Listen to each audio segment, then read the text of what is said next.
సౌకర్యాలు అంతగా డెవలప్ కాలేదు. ఆ సందర్భంలో రైట్ బ్రదర్స్ మనందరికీ తెలుసు. అయితే వాళ్ళు విమానాన్ని కనిపెట్టే ప్రయత్నం చేస్తూ ఉన్నారట. అయితే ప్రయత్నం చేస్తూ ఉన్న భాగంలో వారు ఆల్మోస్ట్ అది సఫలీకృతం అయిపోయి దాన్ని సుమారు 120 అడుగులు దూరంగా దాన్ని ఎగిరేస్తూ వచ్చారు. అయితే ఈ సంతోషాన్ని వాళ్ళు టెలిగ్రామ్ రూపంలో వారి సిస్టర్కి పంపించారు. జాగ్రత్త విందాం. వాళ్ళ సిస్టర్కి పంపించి ఏమన్నారంటే, అక్క మేము 120 అడుగులు ఈ ఎగిరే విమానాన్ని మేము 120 అడుగుల దాకా మేము ప్రయాణం చేశాము, ఎంతో సంతోషకరమైన వార్త, క్రిస్మస్ కల్లా మేము ఇంటికి వచ్చేస్తాము అన్నారట.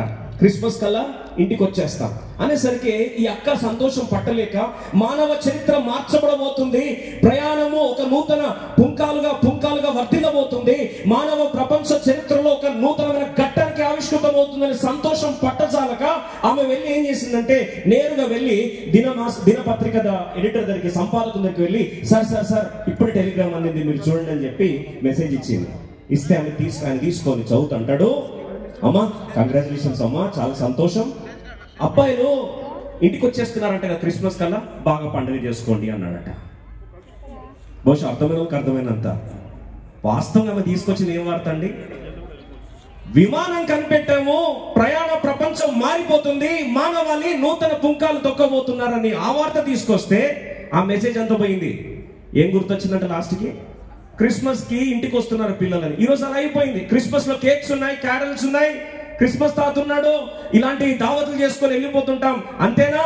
ఒకవేళ పండుగ అంతే అయితే ఒక్కసారి ఆలోచించండి, యేసు ప్రభువారి యొక్క జన్మ ప్రభావము ప్రపంచ చరిత్ర ఎలా మార్చిందో ఒక 2 నిమిషాలు ఆలోచించడానికి ప్రయత్నిస్తాం. ఆయన నడిచిన ప్రయాణము సుమారు 200 కిలోమీటర్లు దాటి వెళ్ళలేదు, 3.5 సంవత్సరాలు మాత్రమే పరిచయం చేశాడు. కానీ ప్రపంచ చరిత్రను క్రీస్తు పూర్వం క్రీస్తు శకముగా 2గా చీల్చేశాడు. యేసు ప్రభువారి ఈ లోకంలో వచ్చిన రాక విశేషాన్ని అర్థం చేసుకుంటే నీ జీవితాన్ని కూడా సమూలతంగా మార్చగలడు. ఆలోచించండి, విద్యారంగం మారిపోయింది. ఈ రోజు ప్రపంచంలో ఎడ్యుకేషన్ అనేది, అక్షరాస్యత అనేది, లిటరసీ అనేది లోకానికి ఉందంటే కారణం ఈ రోజు క్రిస్మస్ జన్మ యొక్క ప్రభావం. ఆ యేసు ప్రభువారి యొక్క ప్రభావము క్రీస్తు యొక్క ప్రేమను ప్రపంచానికి చాటాడు. మానవాళి పట్ల ఆ తాత్పర్యాన్ని ప్రచురపరిచాడు. ఈ రోజు పేదల పాలిట కానీ, విద్య ప్రపంచం కానీ, వైద్య ప్రపంచం కానీ, ఈ రోజు హెల్త్ కేర్ కానీ, సైంటిఫిక్ టెక్నాలజీ కానీ, you name it, there is an impact. ఈ రోజు ఆలోచించాల్సిన ప్రశ్న ఏంటంటే, కేవలం పండుగ ఆచరించుకుంటామా, లేదా ఈ రోజు మన చరిత్ర మారాలా? క్లుప్తంగా 2 నిమిషాలు, కొన్ని నిమిషాలు మీరు నాకు సమయం ఇస్తే ఖచ్చితంగా మీరు ఎలా వచ్చారని వెళ్ళడానికి వీలు లేదని మరొకసారి ఆ చరిత్రను చీల్చిన క్రిస్మస్ కారణభూతులైన యేసు ప్రభు నామమున విజ్ఞప్తి చేస్తా ఉన్నాను. ఆలోచించండి, యేసు ప్రభు ఎందుకు ఈ లోకానికి వచ్చాడు? Why did Jesus come into this world? ఆలోచించండి, యేసు ప్రభు ఎందుకు ఈ లోకానికి వచ్చాడు?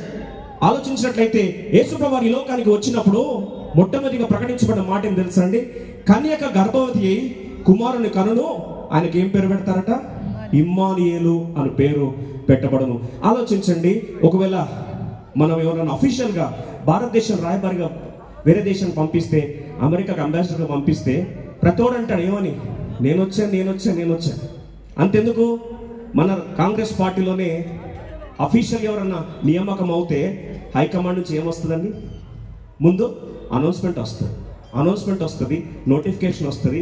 హైకమాండ్ ముందు ఏం చేస్తుంది? అఫీషియల్ మెసేజ్ని జారీ చేస్తుంది. దాని తర్వాత పలాని వ్యక్తికి నియామక ఉత్తర్వులు జారీ చేస్తారు. ఆ నియామక ఉత్తర్వులు బట్టి పలాని వ్యక్తి అధికారికంగా ఏర్పరచబడ్డాడని మనకు తెలుస్తుంది. అంటే ముందు ఒక అనౌన్స్మెంట్ రావాలి. అదే రీతిగా దేవుడే మానవ జన్మలో ఒక మానవావతారం లోకానికి రాకమునుపు చాలా మంది వస్తున్నామని చెప్తూ వచ్చారు. కానీ ఒక దేవుని అవతారంలో లోకానికి వచ్చే వ్యక్తి, దేవుడే మానవ రూపంలో లోకానికి రావాలి అంటే ముందే ప్రకటన జరిగింది. ఎప్పుడు జరిగింది ఆ ప్రకటన? ఆదికాండం 3:15 మొట్టమొదటి క్రిస్మస్ మెసేజ్ ప్రభు జ్ఞాపకం చేస్తూ, దేవునికి అపవాదికి, పాపానికి పుణ్యానికి, శాపానికి ఆశీర్వాదానికి ఈ రోజు రెండింటి మధ్యలో జరుగుతున్న హోరాహోర యుద్ధంలో ఆదికాండం 3:15 మొట్టమొదటి ప్రకటన ప్రభు జారీ చేశాడు.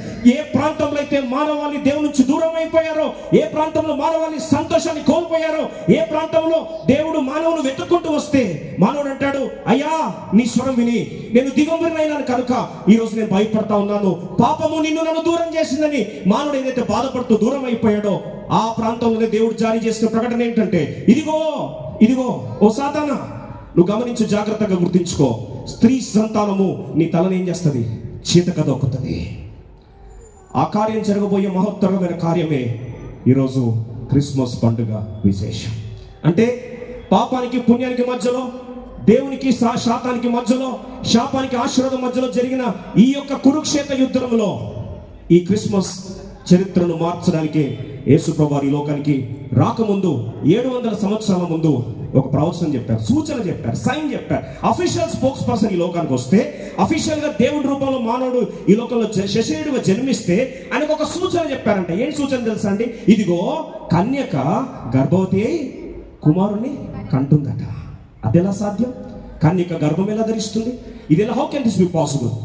ఈ మాట ఎప్పుడైతే చెప్పబడిందో అందరూ అనుకున్నారు ఇది ఎలా సాధ్యం అవుతుందని. ఎగ్జాక్ట్ గా ఆ క్రిస్మస్ దినమందు దేవుడు కన్యను మరియను ఏర్పరచుకొని ఆ గర్భంలో దేవుడే మానవుడైన వేళ, మళ్ళీ ఒకసారి వినండి, దేవుడే మానవుడైన వేళ, మానవుని మాధవుని చేసిన వేళ, the son of God became son of man so that sons of men can become sons of God.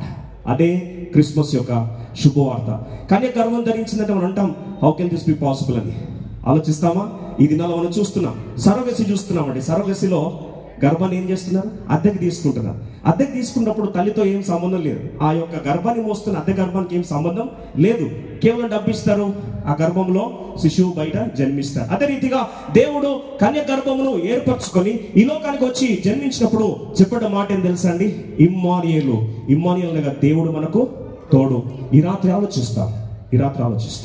మనిషి యొక్క అతి భయంకరమైన సమస్య ఏంటంటే మానవుడు దేవుడి నుంచి దూరం అయిపోయాడు. Man got separated from God. దాని కారణమే మనిషి యొక్క ఆత్మలో శూన్య భావన. ఈరోజు బయట కూడా ప్రవర్తిస్తాం, లోపల ప్రవర్తిస్తాం. Heart of hearts man became utterly alone. ఈరోజు మానవుడు ఒంటరివాడైపోయాడు. శూన్య భావన. వేల మంది మధ్యలో కూర్చొని కూడా ఏకాకి అయిపోయాడు. మానవుని యొక్క విష పరిస్థితి. అయితే ఎందుకు మానవుడు ఒంటరివాడైపోయాడు? బ్లైసిస్ పాస్కల్ అనే ఒక శాస్త్రవేత్త, మ్యాథమెటిషియన్ అన్నాడు, there is a God created vacuum in the hearts of every individual which cannot be filled by any created thing but by God himself. దాని అర్థం ఏంటంటే దేవుడు మానవుని తయారు చేస్తున్నప్పుడు ఒక శూన్యపు గదిని తయారు చేసుకున్నాడు ఆత్మలో. ఎందుకంటే ఆయనే వచ్చి అందులో నివసించాలి అని ఆశపడ్డాడు. ఇప్పుడు దాంట్లో సృష్టిము చేత నింపుకుంటే ఎప్పటి కూడా దేవుని యొక్క సమాధానం కానీ పరమాత్మని యొక్క ఆనందం కానీ ఎప్పుడు అనుభవించలేదు. విషాదం ఏంటంటే ఆ శూన్యపు గదిని మానవుడు ఎన్నెన్నో వాటితో పూరించుకునే ప్రయత్నం చేస్తున్నాడు. డ్రగ్స్తో పూరించే ప్రయత్నం చేస్తున్నాడు, ఎంటర్టైన్మెంట్తో పూరించే ప్రయత్నం చేస్తున్నాడు, ఏదో ఒకటి సాధించాలన్న తపనతో పూరించే ప్రయత్నం చేస్తున్నాడు. చివరికి అన్ని ప్రయత్నించిన తర్వాత జ్ఞానైన సొలొమోను అన్నాడు, సూర్యుని కింద చూసినవన్నీ కూడా వ్యర్థము.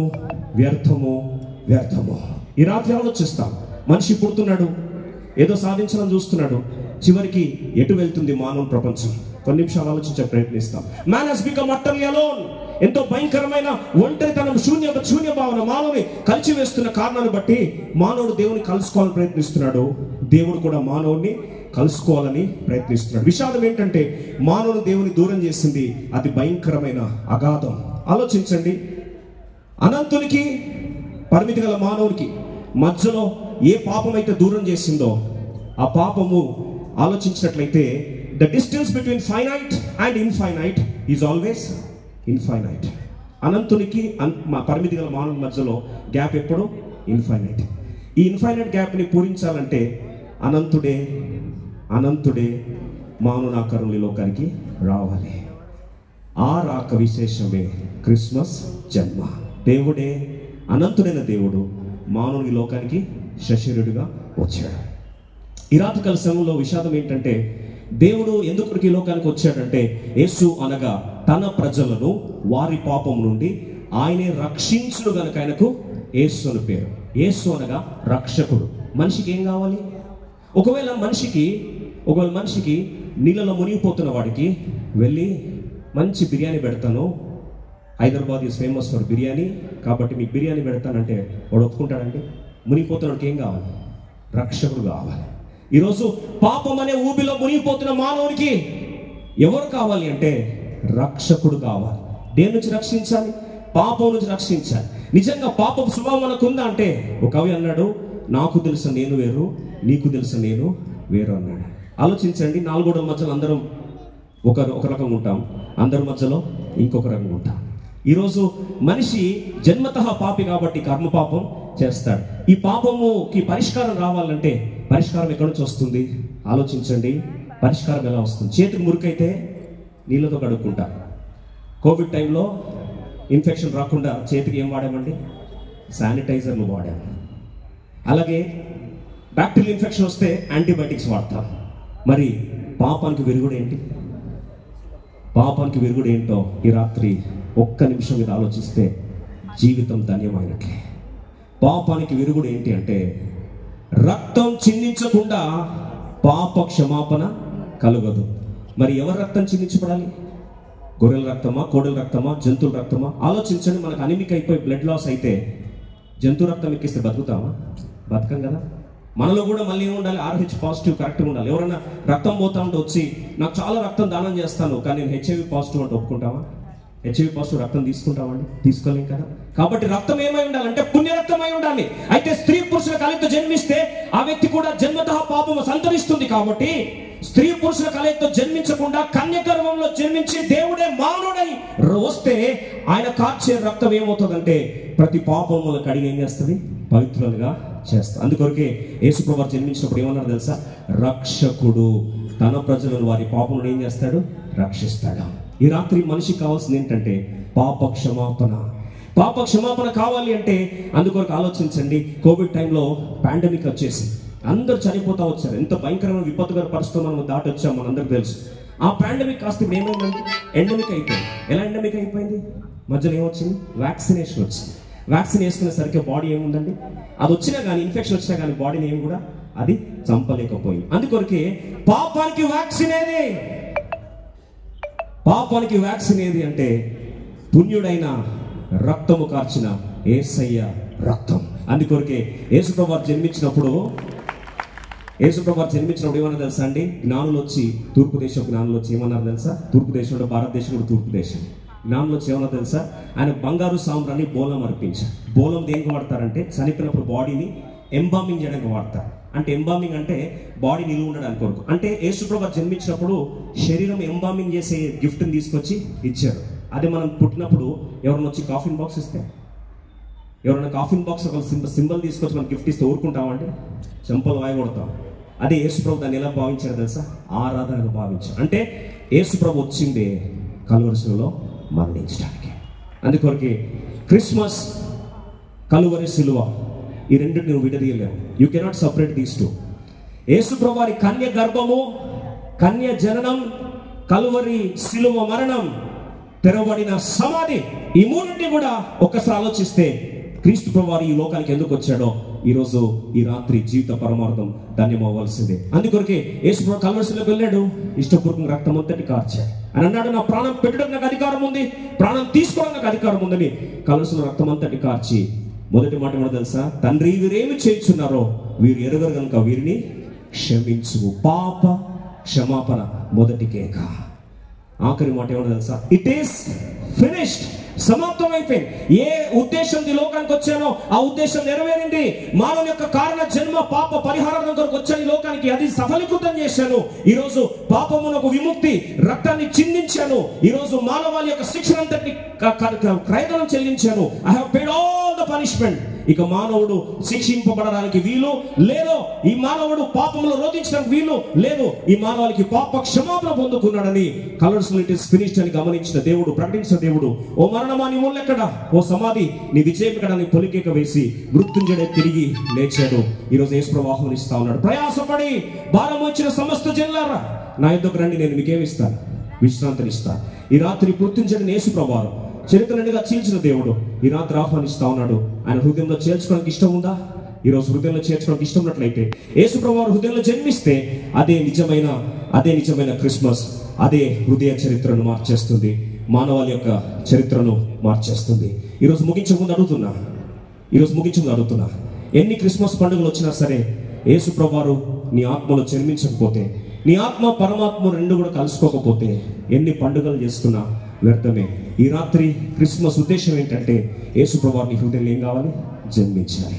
ఆయనను ఆహ్వానించడానికి సిద్ధమేనా?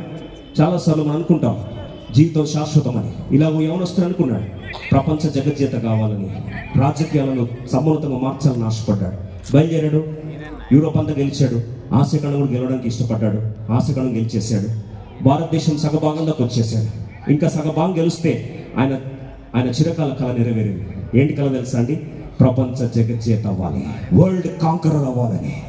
భారతదేశం సగభాగం జయించిన తర్వాత ఇలాగే సాయంకాలం సడన్గా చలి జ్వరం స్టార్ట్ అయిందట. ఏమవుతుందో అర్థం కాకే. కమాండర్ ఇన్ చీఫ్ పిలిచి అన్నాడు, let us call of the war, యుద్ధం క్లోజ్ చేస్తాను. ఎందుకు సార్? ఇంకా సగభాగం గెలిస్తే మీరు ప్రపంచ జగజ్జేత అవుతారు, మీ చిరకాల కళ నెరవేరుతుందంటే అని అన్నాడు. నా శరీరం సహకరించట్లేదు, దయచేసి వెళ్ళిపోదాం. విడిచిపెట్టారు, వెళ్ళిపోయారు. ఆయనకు అర్థమైపోయింది. బెస్ట్ డాక్టర్స్ పిలిపించారు, ట్రీట్మెంట్ చేశారు. ఇంకా సఫలీకృతం అవ్వట్లేదు. అని అన్నాడు, నాకు టైం అయిపోయింది, వెళ్ళిపోయే టైం అయింది. అయితే ఆఖరిగా నాకు 3 కోరికలు ఉన్నాయి. జాగ్రత్తగా వేదికలు అలంకరించిన వారు కానీ, మీడియా మిత్రులు కానీ, తెలంగాణ పౌరులు కానీ, నా ప్రియమైన సహోదరి సహోదరులు కానీ 3 విషయాలు ఆలోచించండి. ఆయన ఆఖరి 3 కోరికలు కోరుకున్నాడు. మొదటి కోరిక ఏమన్నాడంటే, నాకు అర్థమైపోయింది, నేను వెళ్ళిపోయే టైం వచ్చింది. ఇది సత్రం అని నాకు తెలియలేదు, ఈ ప్రపంచం తాత్కాలికం నాకు తెలియలేదు, వస్తాం పోతామని కూడా మర్చిపోయాను. అయితే నేను చనిపోయినప్పుడు ఏం చేయాలంటే, మీరు నా పార్థివ దేహాన్ని సమాధి పెట్ట ఎలా తయారు చేయాలంటే, సమాధి పెట్టలో నా 2 చేతులు బయట వేలాడదీయండి అన్నాడు. వాళ్ళన్నారు, ఏంటి సార్, ఇంకా 2 ముగిస్తాను. ఏ డాక్టర్స్ అయితే నా ట్రీట్మెంట్ ఇచ్చారో వాళ్ళే నా పార్థివ దేహాన్ని మోసుకుంటా వెళ్ళాలి అన్నాడు.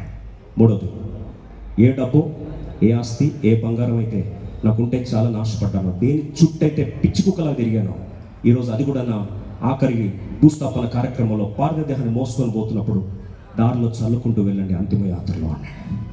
చెమ్మగిలిన కళ్ళతో కమాండర్ ఇన్ చీఫ్ కుటుంబ సభ్యులు అడిగారు, రాజా ఎందుకు అడుగుతున్నారు ఈ మాట అని అన్నాడు. నా దేశ పౌరులకు అందరికీ సత్యం తెలియాలి. ప్రపంచంలో, పోటీ ప్రపంచంలో నేను ఖాళీ చేతి లోకానికి వచ్చాను, ఖాళీ చేతి లోకాన్ని విడిచి వెళ్ళిపోతానని ఆ బేసిక్ సత్యం మర్చిపోయానే. నేను దేని కొరకు పరిగెడతానో ఈరోజు అర్థం కాలేదే. ఖాళీ చేతితో వచ్చాను, ఖాళీ చేతితో వెళ్ళిపోతున్నాను.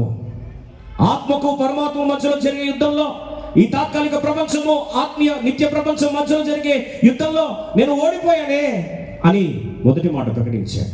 రెండో మాట అన్నాడు, శాస్త్రం ఉంటే చాలు, టెక్నాలజీ ఉంటే చాలు, డాక్టర్స్ ఉంటే చాలు, వైద్యం చాలు, నా ప్రాణాన్ని కాపాడుతుంది అనుకున్నా, కానీ అది కూడా కాపాడలేకపోయింది. కాబట్టి డాక్టర్స్ నా పార్థివాన్ని మోస్తూ ఒక మాట అనాలి. ఏమనాలంటే, శాస్త్రం కూడా నిత్య యాత్రను ఆపలేకపోయింది, శాస్త్రం కూడా ప్రాణాన్ని ఆపలేకపోయిందని ప్రకటన చేయాలి అన్నాడు. మూడో మాట అన్నాడు, డబ్బు ఉంటే చాలు అనుకున్నా, కానీ నీ ఆత్మ అంతర్ధానం అవుతున్నప్పుడు, ఈ లోకం విడిచి నిత్యలోకానికి వెళ్తున్నప్పుడు నీ డబ్బు కూడా దాన్ని ఆపలేదనే సత్యాన్ని మరొకసారి జ్ఞాపకం చేయండి. ఈ మాట చెప్పాడు, మరణించిన ఆయన పేరు అలెగ్జాండర్. ఈ రాత్రి ముగిస్తున్నా, ఒక మాట అడుగుతున్నా. ఈ లోకానికి వచ్చాం, ఈ లోకంకి విడిచి మళ్ళీ వెళ్ళిపోతాం. నీ ఆత్మ ఎటు వెళ్తుందో ఆలోచించకపోతే మరణం ఎవరికి చెప్పి రాదు. ఏ ఇంటికైనా, ఏ ఊరికైనా, ఏ వ్యక్తికైనా స్టాటిస్టిక్స్ ఆన్ డెత్ ఆర్ 100%. ఏ ఊరికి వెళ్ళినా సరే శ్మశాన వాటిక కామన్ ఉంటుంది. శ్మశాన వాటిక లేని ఊరంటూ లేదు. అయితే ఈరోజు క్రిస్మస్ దానికి జవాబిస్తుంది. ఏం జవాబు తెలుసా? యేసుప్రభు వారి జన్మకు అందరి జన్మల్లో జయంతి ఉంటుంది, వర్ధంతి ఉంటుంది. కానీ యేసుప్రభు వారి, కేవలం యేసుప్రభు వారికి మాత్రమే పునరుత్థాన దినం ఉంది.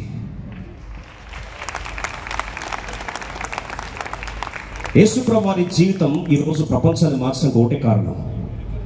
It is the virgin birth and the empty tomb. తెరబడిన సమాధి ఈరోజు నీ చరిత్రను మార్చగలదు. ఓ మరణమా నీ మూలెక్కడా, ఓ సమాధిని విజయం ఎక్కడా అని మృత్యుంజయుడైన ఏకైక వ్యక్తి. ఆ పండుగ కారణమే ఈరోజు క్రిస్మస్ పండుగ. ప్రభు అన్నాడు, జీవం ఇచ్చినకును అది సమృద్ధిగా ఇవ్వడానికి వచ్చాడు. ఈ రాత్రి సమృద్ధిని, జీవుని కావాలని ఆశ ఉందా? యేసుప్రభు వారు ఎందుకు వచ్చాడు ఈ లోకానికి అంటే, ఈరోజు ఈ ప్రాముఖ్యమైన సత్యాన్ని, ప్రపంచ చరిత్రను మార్చేశాడు. విద్య రంగం మారిపోయింది, వైద్య రంగం మారిపోయింది, శాస్త్రం మారిపోయింది. ఒక మాట చెప్పాలంటే, క్రీస్తు పూర్వం, క్రీస్తు శకంగా మార్చేసిన దేవుడు ఈరోజు అడుగుతున్నాడు, నేను ఎందుకు వచ్చానంటే బీదలకు సువార్త ప్రకటించుటకు. లూకా 4:18. నలిగిన వారిని ఓదార్చుటకు. ఈరోజు ప్రాణం నలిగిపోయిందా? బంధకములు ఉన్న వారిని విడుదల కలిగించడానికి. ఈరోజు వివిధ బానిస అలవాట్లకు, బంధకంలోకి వెళ్ళిపోయావా? ఈరోజు వాటి నుంచి విడుదలని కావాలని కాసినట్లయితే, కుమారుడు మిమ్మల్ని స్వతంత్రులు చేసినాడా, మీరు నిజముగా స్వతంత్రులు. ఈ రాత్రి నీ ఆత్మకు స్వాతంత్రం ఇవ్వడానికే యేసుప్రభు రాత్రి వచ్చాడు. అందుకో ప్రభు ఒక మాట అన్నాడు, ఈరోజు పాప క్షమాపణ పొందడానికి నీకు ఆశ ఉన్నట్లయితే, కోవిడ్కి వ్యాక్సిన్ ఎంత ప్రాముఖ్యమైందో నీ పాపానికి విరుగుడు వ్యాక్సిన్ యేసు క్రీస్తు ప్రభువారి యొక్క రక్తం. యేసు అనగా తన ప్రజలను వారి పాపం నుండి ఆయనే రక్షించును కనుక ఆయనకి ఏం పేరండి?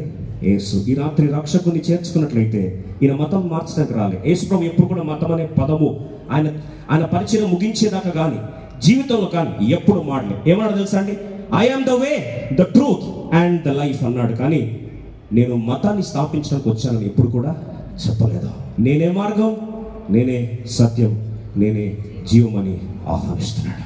రాత్రి ముగించి ముందు అడుగుతున్నా, ఈరోజు నీరు దాహమవుతున్న వ్యక్తికి నీళ్లు పెడితే, ఆకలవుతున్న వ్యక్తికి భోజనం పెడితే, ఇలాంటి సభలో భోజనం చాలా బాగుందట, చాలా బాగుందట, గుమగుమలాడుతుందట, దాహంకి తీర్చడానికి నీళ్ళు ఉన్నాయట, మంచి నీళ్ళు ఉన్నాయంట అని చెప్తే సరిపోదు. దాహానికి నీళ్ళు ఏం చేయాలి? తాగాలి. ఆకలికి భోజనము తినాలి. ఈరోజు పాప ప్రాయశ్చిత్తార్థమై వ్యాక్సిన్ చాలా బాగుందంట, చాలా బాగుందంట కుదరదు. దాన్ని ఏం చేయాలండి? శరీరంలో వేసుకోవాలి. అదే రీతిగా యేసు ప్రభుని హృదయంలో ఏం చేయాలి? చేర్చుకోవాలి. ఈ రాత్రి హృదయంలో చేర్చుకొని కాసినట్లయితే నీ చరిత్ర మార్చడం కొరకు యేసు ప్రభువారు ఎదురు చూస్తూ ఉన్నాడు. ముగించక ముందు అడుగుతున్నా, నిన్ను తండ్రితో కలపడానికి ఈ త్రిత్వంలో కుమారుడు తండ్రి యొక్క చేయిని విడిచిపెట్టాల్సి వచ్చింది. ఈరోజు ఎందుకు కారణం అంటే నిన్ను తిరిగి తండ్రితో కలపాలని ఆశ. ముగించక ముందు అడుగుతున్నా, ఒక తల్లి తన కూతురుతో తన మాట ఏం తెలుసా? అమ్మా, ప్రతి సంవత్సరం నీకు బెస్ట్ గిఫ్ట్ ఇస్తున్నాను కదా, ఈసారి క్రిస్మస్ కూడా ది బెస్ట్ గిఫ్ట్ ఇస్తాను. కూతురు అడిగింది, చెప్పమ్మా ఏం గిఫ్ట్ అది, ఏం గిఫ్ట్ అది? తల్లి అనింది, చూడు నువ్వు అని. సుమారుగా నవంబర్ మాసంలో పాప చాలా సిక్ అయిపోయిందట. చాలా సిక్ అయిపోయేసరికి ఆ పాపను హాస్పిటల్ తీసుకెళ్లారు. ఊపిరాడట్లేదు. డాక్టర్ ఏదో చెప్పాడు. తల్లి బిడ్డను పక్కన తీసుకెళ్ళింది, డాక్టర్తో మాట్లాడింది. ఇంటికి వెళ్ళిపోయారు. Correct Christmas time.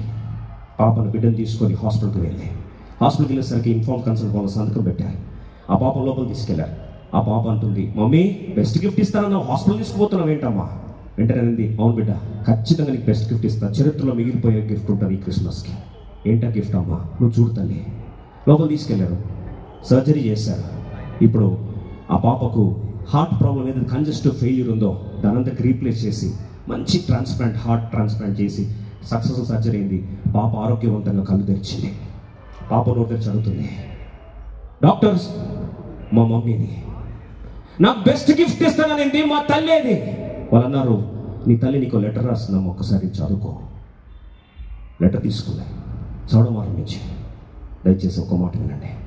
ఆ తల్లి రాస్తున్న లేఖ, ప్రియమైన నా కూతురికి నీ ప్రియమైన తల్లి రాస్తున్న లేఖ. ప్రతి సంవత్సరం బెస్ట్ గిఫ్ట్ ఇస్తానన్నాను కదా, ఈ సంవత్సరం ఇచ్చిన గిఫ్ట్ ప్రపంచంలో ఎవ్వరు కూడా ఇవ్వలేరు. I have given the unspeakable gift. ఏంటంటే, కొద్ది కాలం క్రితం నీకు కంజెస్టివ్ హార్ట్ ఫెయిల్యూర్ అన్నారు, నువ్వు చచ్చిపోతావు అన్నారు. నీకు ప్రాణమే కావాలంటే నీ హార్ట్ని ట్రాన్స్ప్లాంట్ చేయాలన్నారు. అయితే నేను డిసైడ్ చేసుకున్నా, నా గుండెను, ఆరోగ్యవంతులు నా గుండెను నీకు మార్పిడి చేయడానికి ఇష్టపడ్డాను. అయితే బెస్ట్ గిఫ్ట్ ఇస్తానని చెప్పాను కదా, డాక్టర్స్తో అదే మాట్లాడాను.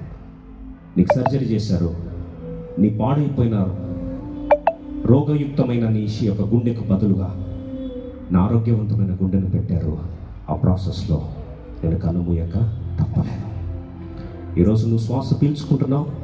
ఈరోజు నీ గుండె చప్పుడు ఇంకా ఆడుతుందంటే కొట్టుకుంటున్న గుండె ఎవరో కాదు, నేనే. అది నా గుండె. ఈ కథ తింటున్నప్పుడు ఎలా జరిగింది, ఎక్కడ జరిగింది అంటున్నారా? దేవుడు మానవుని ప్రేమించి మానవుని యొక్క పాపానికి విరుగుడుగా రక్తం చిందించడానికి దేవుడే మానవుడే మన కొరకు కలర్స్లో తాను మరణించి ఈరోజు ట్రాన్స్ప్లాంట్ చేశాడు. పాపపు గుండెకు బదులు పరిశుద్ధమైన గుండె, రోత జీవితానికి బదులు పరిశుద్ధమైన తన జీవితాన్ని ఇచ్చి నీతిమంతులుగా మారుస్తానంటున్నాడు. ప్రభు అన్నాడు, 10 మంది నీతిమంతులుంటే పట్టణాన్ని దీవిస్తా అన్నాడు. 10 మంది నీతిమంతులుంటే పట్టణాన్ని దీవిస్తా అన్నాడు. శాపం రాకుండా కాపాడతానన్నాడు. నా పేరు పెట్టబడిన నా జనులు తాము తగ్గించుకొని ప్రార్థన చేస్తే నేను వారి దేశాన్ని స్వస్థపరుస్తానంటున్నాడు. ఈ రాత్రి ముగిస్తూ అడుగుతున్నా, దేవుని పేరు పెట్టబడిన క్రైస్తవులుగా, ఈరోజు నీతిమంతులుగా తీర్చబడ్డ వారిగా, ఈరోజు ఇంకా నేను నీతిమంతులు తీర్చబడలేదని ఇంకెవరన్నా ఆలోచిస్తున్నట్లయితే యేసు ప్రభువారు అందరినీ ఆహ్వానిస్తున్నాడు. యేసు రక్తం చేత కడబడితే నీతిమంతులుగా తీర్చబడతాం. ఆ నీతిమంతులు తీర్చబడిన ఆయన పేరు పెట్టబడిన జనులుగానే తగ్గించుకొని ప్రార్థన చేస్తే ప్రభు అంటాడు, నేను వారి దేశాన్ని స్వస్థపరుస్తా. ముగిస్తున్నానండి, ఒక నిమిషం అడుగుతాను.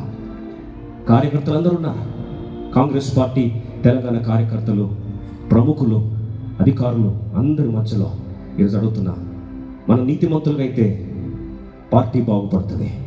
నా పేరు పెట్టమని నా చెల్లు ప్రార్థన చేస్తే నేను వారి దేశాన్ని స్వస్థపరుస్తున్నాడు. పార్టీ స్వస్థపరచబడితే రాష్ట్రం స్వస్థపరచబడుతుంది. రాష్ట్రం స్వస్థపరచబడిందంటే, ప్రభుత్వం స్వస్థపరచబడిందంటే, ప్రభుత్వం బాగుందంటే రాష్ట్రం బాగుంటుంది. రాష్ట్రం బాగుంటే పౌరులు బాగుంటారు, దేశం బాగవుతుంది. ఈరోజు దేశ చరిత్రను మార్చి ఈ తీర్మానం కొరకు ఆహ్వానిస్తాను. ఒక్కసారి తల వంచుతాం. సభికులందరినీ కూడా ఒక్కసారి తల వంచుకొని ప్రార్థిస్తున్నాం. దేవుడు ఆహ్వానిస్తున్నాడు. హృదయ తలుపు నిల్చుని తట్టుచున్నాడు. నేను నీతిమంతులు తీర్చాలని ఆశపడుతున్నా. ఈరోజు నా కల్వరిశిల కార్యాన్ని, క్రయధనాన్ని మీ జీవితం మార్చడానికి కొరకు, మానవాళి జీవితం మార్చడానికి కొరకు అర్పించాను. మీరు చేయాల్సినంత ఏం లేదు. నీతిమంతులుగా జీవించడానికి నన్ను హృదయంలో చేర్చుకుంటే చాలు. మన ఆత్మ పరమాత్మతో కలిస్తే చాలు. ఈ రాత్రి దేవుని పేరు పెట్టబడిన బిడ్డలుగా కలిసి ప్రార్థిస్తే మరొకసారి దేవుని సేవకులుగా సవాలు విస్తున్నా.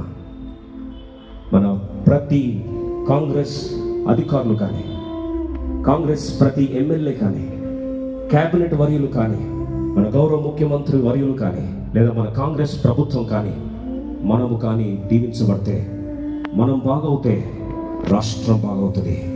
రాష్ట్రం బాగవుతే తరతరాలు చరిత్రలో మిగిలిపోయే ప్రభావాన్ని దేవుడు తెలంగాణ రాష్ట్రపు కాంగ్రెస్ కమిటీకి దీవించునుగాక.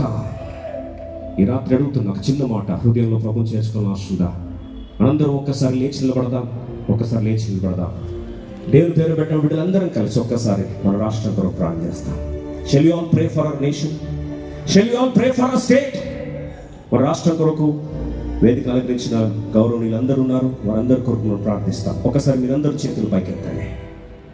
వేదిక అలంకరించిన వారి మీద చేయి పైకెత్తాల్సిన మనం చేస్తున్నాం. ముఖ్యంగా మన రాష్ట్రం కొరకు మనం ప్రార్థన చేస్తాం. ఇది మన దేవుడు మనకి ఇచ్చిన హక్కు. క్రిస్మస్లో ప్రభు అంటున్నాడు, నీతిమంతులుగా మార్చడానికి ఈ లోకానికి వచ్చాను. 10 మంది నీతిమంతులు ఉంటే పట్టణం దీవిస్తాను, రాష్ట్రాన్ని దీవిస్తాను అంటున్నాడు. నా పేరు పెట్టమని నా జనులు తాము తగ్గించుకొని ప్రాణం చేస్తే నేను వారి దేశాన్ని బాగు చేస్తాను. ఈరోజు ఆర్థిక వ్యవస్థ బాగవ్వాలి. ఈరోజు వైద్య వ్యవస్థ బాగవ్వాలి. ఈరోజు మన యొక్క ప్రతి ప్రాంతము, ప్రతి డిపార్ట్మెంట్ దీవించబడాలి. అది మన చేతిలో ఉంది. భగవంతుడు దయ లేకపోతే ఒక్క నిమిషం శ్వాస పీల్చుకోవడం కూడా అసాధ్యమే.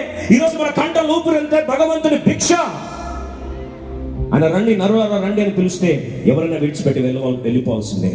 ఈ ఆత్మ పరమాత్మని కలుసుకుని ఈ గంభీర అవకాశం ప్రభావం ఇస్తున్నాడు. మనం ప్రార్థన చేస్తాం. Let's pray for our nation. Let's pray for our state. Let's pray for our honorable chief minister. Let's pray for our cabinet ministers. Let's pray for our Telangana Pradesh Congress committee కొరకు ప్రార్థన చేస్తాం. అవును, దేవుడు ప్రేమించి నమ్మి తన బిడ్డలు బాగవ్వాలని ఆశపడి ఆ భగవంతుడు రాష్ట్ర అధికారాన్ని, తెలంగాణ రాష్ట్రాన్ని దేవుడు ప్రదేశ్ కాంగ్రెస్ కమిటీ టీపీసీసీ కాంగ్రెస్ చేతిలో దేవుడు పెట్టాడు. ఈరోజు దాన్ని న్యాయంగా నూతన సంవత్సరాలు ప్రవేశిస్తుండగా, అవును భగవంతుని ఆశీస్సులు మాకు కావాలి. తగ్గించుకునే కృపను కోరుతున్నామంటే మన రాష్ట్రాన్ని దేవుడు ఉన్నత స్థాయిలో దేవుడు దీవించాలంటే అది మన చేతిలో ఉంది. నిజంగా మాకు ఆశ ఉందని వాళ్ళు చేపైకెత్తండి. మనస్ఫూర్తిగా ప్రార్థిస్తా. మా తెలంగాణ రాష్ట్రం దీవించబడాలనే వారు ఒక్కసారి బిగ్గరగా హల్లెలూయా చెప్తారా? ఇంకా బిగ్గరగా. తెలంగాణ ప్రదేశ్ కాంగ్రెస్ కమిటీని దేవుడు దీవించుగాక. ఇంకా బిగ్గరగా. టీపీసీసీని దేవుడు దీవించుగాక. ఏఐసీసీని దేవుడు దీవించుగాక. కాంగ్రెస్ ప్రభుత్వాన్ని దేవుడు ఆశీర్వదించుగాక. తెలంగాణ రాష్ట్రాన్ని దేవుడు దీవించుగాక.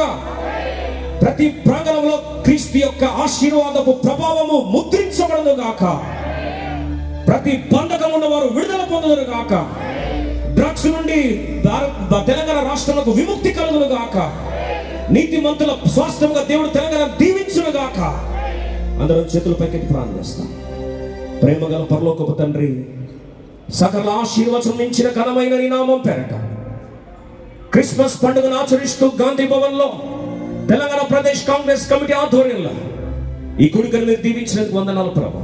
మీ లోకానికి వచ్చిందే మానవాళి యొక్క భయ విముక్తి శిలగా, పాప ప్రాయశ్చిత్తార్థమై రక్తాన్ని కార్చిన దేవునిగా, మానవుని యొక్క బంధకం నుండి విడుదల కలిగించి లోకమును ఎంత ప్రేమించారో అది క్రియాశీల జీవితంలో రుజువు చేయడానికి ఈరోజు మానవుని యొక్క ప్రతి ప్రాంగణాన్ని తాకాలని ఇష్టపడిన నీ ప్రియమైన భారమును ఈ రాత్రి గాంధీ భవన్ ప్రాంగణంలో టిపిసిసి ఆధ్వర్యంలో ప్రభా నీ కృపా కార్యానికి అప్పగిస్తున్నా.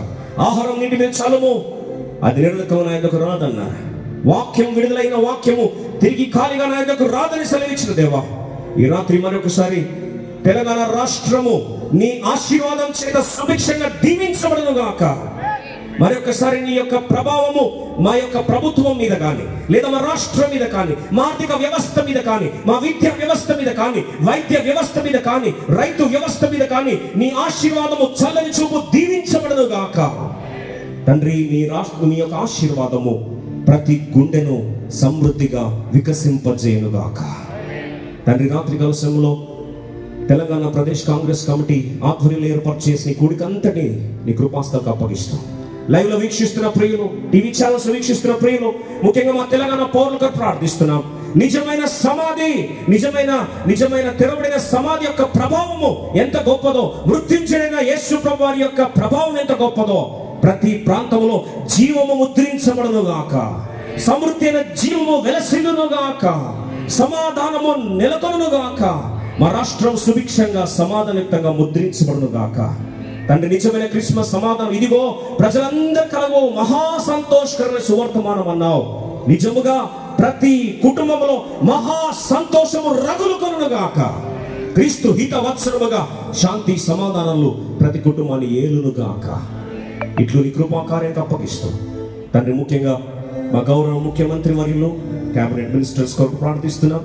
అలాగే తెలంగాణ ప్రభుత్వం కొరకు ప్రార్థిస్తూ ప్రతి ఆఫీషియల్ కొరకు, ప్రతి డిపార్ట్మెంట్ కొరకు పేరు పేరు నీ కృపాస్థలకి తీసుకొస్తూ ప్రభా, ఒక్కసారి నీ చల్లని ఆశీర్వాదాల చేత మా రాష్ట్రం దీవించి దాని ప్రభావం మేము కళ్ళలో చూచుటకు తండ్రి, నీ యొక్క నామం పెట్టబడిన నీ బిడ్డలుగా తగ్గించుకొని ప్రార్థిస్తున్నాం. ఈ ప్రభావము ప్రతి ప్రాంతములో నది వలె పారునుగాక. జీవ జల నదులు ప్రవహించునుగాక. ప్రతి ప్రాంతంలో స్వస్థత కార్యము జరుగునుగాక. విడుదల కార్యం జరుగునుగాక. నీ అధికారం, నీ ఆశీర్వాదం చేత మా రాష్ట్రం దీవించమని ప్రార్థిస్తాం. ముఖ్యంగా తండ్రి, కాంగ్రెస్ పార్టీని ప్రతి కార్యకర్తను పేరు పేరున దీవించమని, జెండా మోసిన ప్రతి ఒక్కరిని నీ ఆశీర్వాదం చేత దీవించమని ప్రార్థిస్తాం. నీ కృపా కార్యాలకు అప్పగిస్తాం. పరిశుద్ధాత్మ దేవుని ముద్రను శక్తి చేత, బలము చేత జరగని, ఆత్మ ద్వారా మాత్రమే జరిగే నీ కార్యం అప్పగిస్తాం. యేసు నామమున ప్రార్థిస్తున్నాము తండ్రి. Amen, amen. Happy Christmas. Merry Christmas ఇంకెట్లేదు. Happy Christmas. Happy Christmas. Wish you all a happy Christmas and a prosperous New Year. Thank you so much.